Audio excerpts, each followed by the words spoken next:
Our former President of the Senate, Dr. BUKOLA Saraki, has called on the federal government to provide the needed political leadership and engage national and international stakeholders to find solutions to the social, economic, and security challenges facing the country in recent times. He was speaking in Abeokuta, the Ogun State capital, after a closed-door meeting with former President Olusegun Obasanjo in his presidential hilltop residence in the state capital.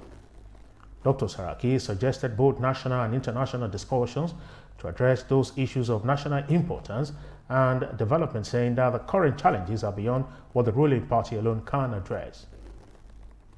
While expressing optimism about the future and development of the country, the former president of the Senate, however, denied any plot to remove the national chairman of the People's Democratic Party, Uche Sekundos, saying that the Reconciliatory and Strategic Committee of the party is making progress in its bid to rebuild the party.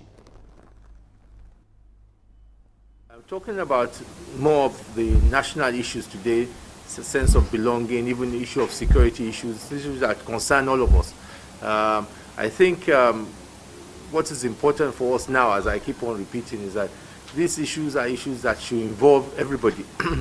I think that when we talk about kidnapping or we talk about sense of belonging, these are issues that cross party lines. And what is required now is for government to provide leadership in bringing all stakeholders together. Let us discuss and see how we can address some of these issues. I know it's a great, we are very hopeful for the future of this country. We are very hopeful for the future that everybody will have a sense of belonging. But I think it's important that we all must be able to be on the table and discuss. We can tap into a lot of resources.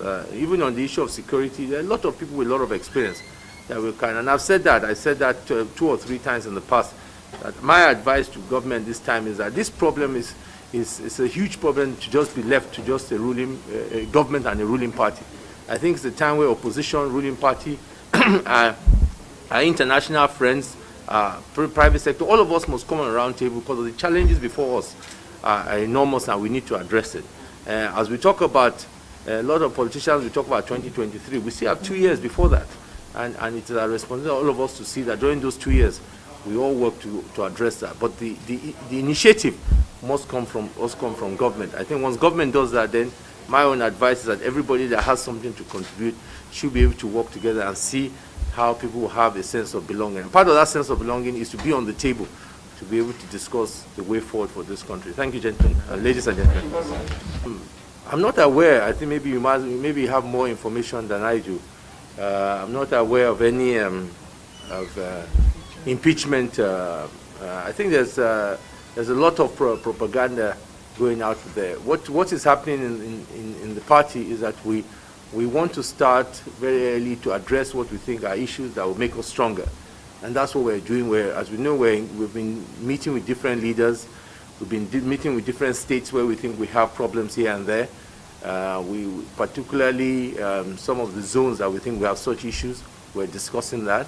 And I think that we're making some progress. I mean, there are people who were not ready to sit on the same table to discuss. We're beginning to achieve that.